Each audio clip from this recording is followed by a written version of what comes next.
मुंबईचा महापौर शिवसेनेचा आणि मराठीच होणार. भाजप महापौर पदाची माळ शिवसेनेच्या गळ्यात टाकणार. मुंबई महापालिकेवर महायुतीचा मराठी महापौर बसणार. शिंदेच्या शिवसेनेचा मुंबईमध्ये 28 जागांवर विजय.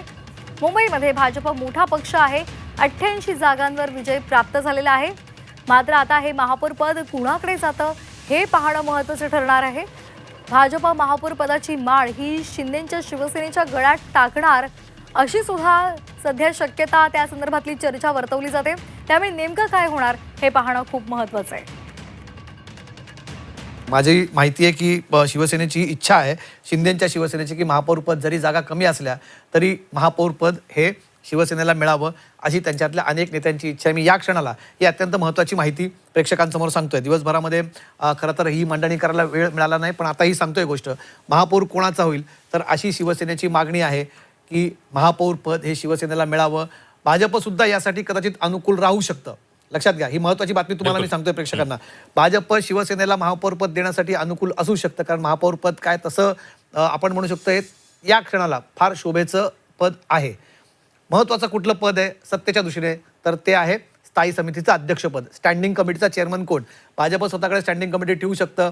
आणि सत्तेत जास्त आकडा असून सुद्धा आम्ही शिवसेनेचा महापौर केला, जे आपण 2022ला बघितलं की भाजप मोठा पक्ष असताना सुद्धा मुख्यमंत्री पद हे त्यांनी शिंदेना दिलं, शिवसेनेला दिलं. कारण येत्या 23 जानेवारीपासून शिवसेना प्रमुख बाळासाहेब ठाकरेंचं जन्मशताब्दी वर्ष सुरू होत आहे. बाळासाहेब ठाकरेंचं जन्मशताब्दी वर्ष असताना शिवसेनेचा महापौर मुंबईत नाही असं कदाचित चित्र जाऊ शकतं आणि त्याचा शिवसेनेला किंवा महायुतीला फटका बसू शकतो. आणि भाजपला याचा सगळ्यात मोठा बेनिफिट मिळणार आहे. भाजपला आपण शिवसेनेचा महापौर केला, जागा कमी असून सुद्धा शिवसेनेला आपण एक मराठी महापौर करण्यासाठी, शिवसेनेचा महापौर करण्यासाठी ही संधी दिली, असा एक मनाचा मोठेपणा भाजप घेऊ शकता. अर्थात ही शक्यता आहे जी होऊ शकते, जी चर्चा सध्या कानावरती येते. त्याच्यावरती अंतिम निर्णय पक्ष घेईल आणि आपल्याला ते कळलंच 1-2 दिवसांमध्ये. शिवसेनेला महापौर पद देऊन शिवसेनेसाठी मोठं एक मन दाखवायचा आणि जो बॅकलॅश भाजपवरती करण्याचा प्रयत्न केला. बघा, निवडणुकांच्या नंतर सुद्धा निवडणुकांचे आडाखे किंवा त्या पॉलिटिकल नॅरेटिव्हचे आडाखे सुरू असतात. जो प्रचार भाजप विरोधात केला गेला तो कुठला होता की भाजप हा मराठी विरोधी पक्ष आहे, हा अमराठी माणसांचा पक्ष. तेव्हा शिवसेनेचा महापौर बसून त्या संपूर्ण नॅरेटिव्हला नेगेट करण्याचा, तो सगळा नॅरेटिव्ह खोडून काढण्याचा, पुसून काढण्याची नामी संधी आहे, ती भाजप कधीच घेऊ शकतं.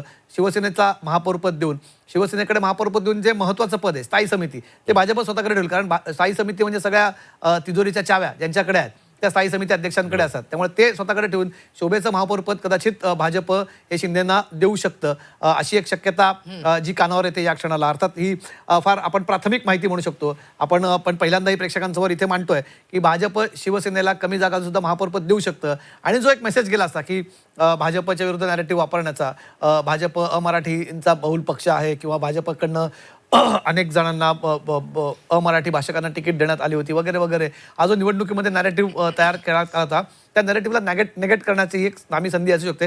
अर्थात भाजप एक स्वतःही मराठी महापौर देऊन तो नेगेट करू शकते. पण एक मनाचा मोठेपणा दाखवून की आपण ज्या प्रकारे बिहारमध्ये कमी जागांसून सुद्धा त्यांनी मुख्यमंत्रीपद नितीश कुमार यांना दिलं किंवा मागे 2022मध्ये भाजप मोठा पार्टनर असून सुद्धा त्यांनी शिंदेंना मुख्यमंत्रीपद केलं होतं. त्यामुळे मुंबईकरांमध्ये, मुंबईच्या मराठी माणसांमध्ये आणि विशेष करून शिवसेना मनसेच्या कॅडरमध्ये एक प्रकारे कन्फ्युजन क्रिएट करण्यासाठी ही एक खेळी केली जाऊ शकते की मुंबईमध्ये शिवसेनेचा महापौर दिला, त्यामुळे महापौर पद मुंबई मराठी माणसाच्या हातातून गेली, मुंबई शिवसेनेच्या हातातून गेली म्हणजे मराठी माणसाच्या हातातून गेली, हा जो नॅरेटिव्ह आहे त्याला काउंटर करताना सांगते कुठे मराठी माणसाच्या हातून गेली. शिवसेनेचाच महापौर मुंबईत बसलाय, मराठी माणूस शिवसेनेचा मराठी महापौर मुंबईत बसलाय, अशी एक खेळी केली जाऊ शकते.